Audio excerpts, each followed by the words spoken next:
Hi everyone and welcome back. If you follow my channel, then perhaps you've watched the previous video where I talk about dopamine deficit. And you must know as well that hitting that dopamine reset button isn't an easy task. And maybe last time when you've tried to put your phone away, maybe when you wanted to say no to that sugar treat, you felt irritated, frustrated, or maybe even bored. And I want you to know that having those uncomfortable emotions, it is already a sign of success. So that discomfort, irritation, frustration, this is the sign that your brain is clearing the brain fog and starting to resensitize your reward system. So this is the withdrawal stage where your brain is shouting, hey, where is that easy hit, right? And this is a necessary step for you to actually develop genuine and lasting joy. However, hitting that reset button once is not enough. And we spoke about it in episode 1. Our environments are designed in a way so that we are being constantly pulled into the situations where we get those easy dopamine spikes, right? And today we're gonna be talking about how to develop a lasting habits so that we don't have to constantly go through dopamine detox. So today's episode is all about how to move from dopamine detox into the habit loop upgrade. And also at the end of this video, I will include a small challenge because I would love you to engage actively with my content, because the idea behind creating those videos is not only for people to passively listen to them, but also to actively engage and benefit from them.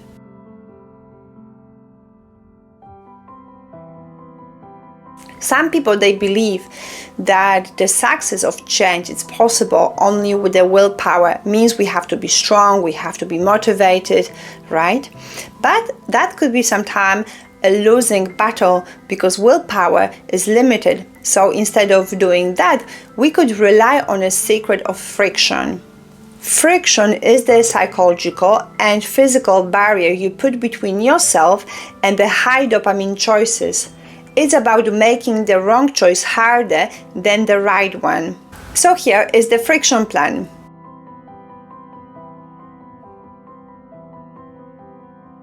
First of all, don't just rely on app timers. Make the apps inaccessible.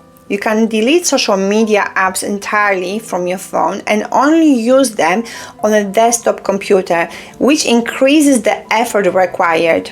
Furthermore, keep your phone outside the bedroom. So maybe instead of relying on your alarm clock on your phone, you will have to buy a cheap alarm clock.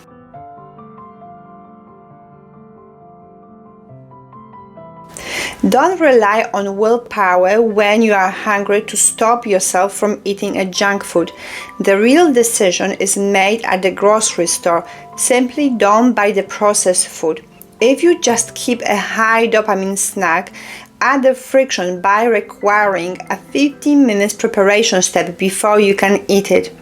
And also, if you've decided you're not gonna have those junk food or these processed food snacks at home, then make sure that you're gonna have a whole food snacks already on hand. So when you are hungry, when you're reaching out for food, then you know that what's available is healthy.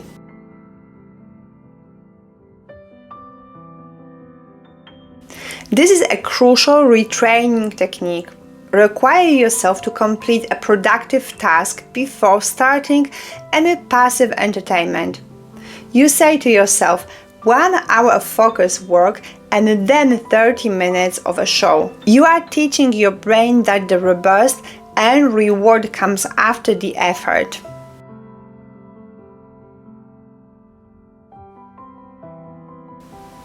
So now we flip the script.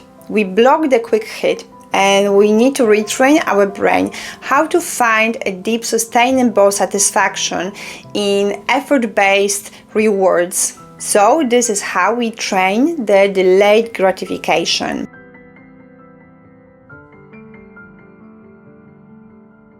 So first of all, commit to just 20 minutes of an intrinsically rewarding but effortful activity. And this could be, for instance, playing an instrument, or maybe writing, painting, or even coding.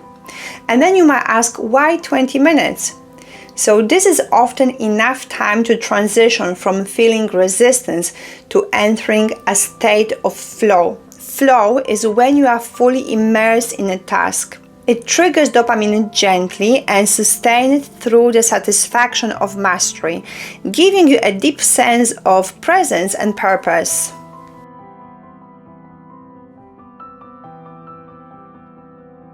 Start and finish one small difficult task daily.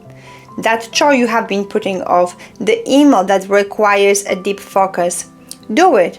The profound satisfaction you feel when you put that check mark next to the long-standing chore is a massive, healthy dopamine hit and reinforces the value of hard work. And also, if you feel that maybe procrastination stands on your way of completing some of your tasks, then I will encourage you to go and watch my YouTube video series on procrastination.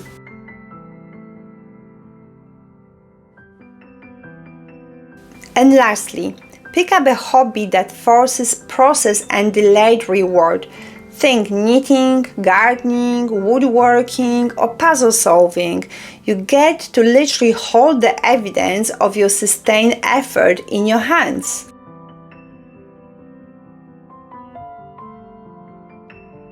The truth is that the lasting, sustainable joy isn't a result only of one chemical, but it is a balanced cocktail of feel-good neurotransmitters. The goal here isn't about having low dopamine, but it is about being highly sensitive to the natural dopamine that is also being supported by those other brain chemicals. So here it is how we can cultivate the 3 supporting joy chemicals.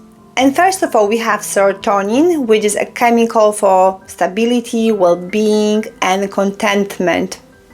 So first of all, to cultivate serotonin, we can start with writing down 3 things in the morning that we appreciate. So writing down things that we appreciate helps with stabilizing our mood.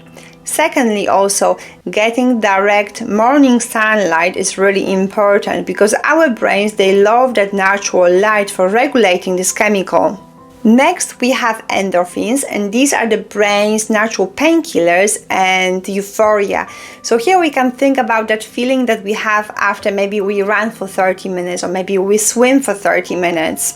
So here a short burst of high intensity interval training or a brisk run is a reliable natural trigger. It doesn't have to be a long one, but it has to be intense enough.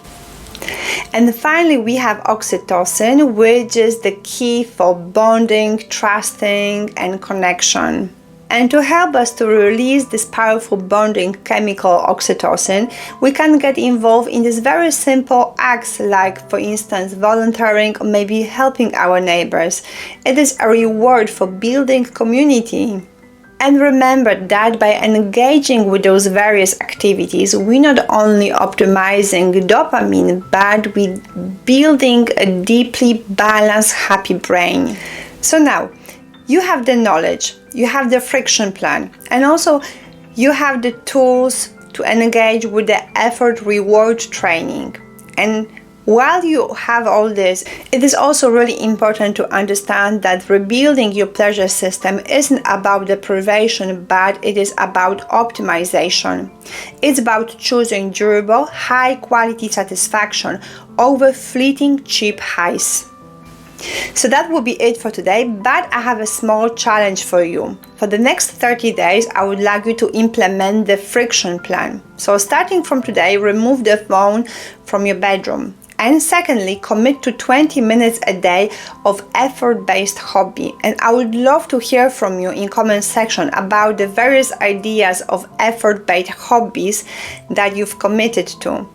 And if you enjoyed this video, then please like it, subscribe. If you think that someone could benefit from watching it, then please share it with them. And I'm gonna see you in the next one then. Thank you. Bye-bye.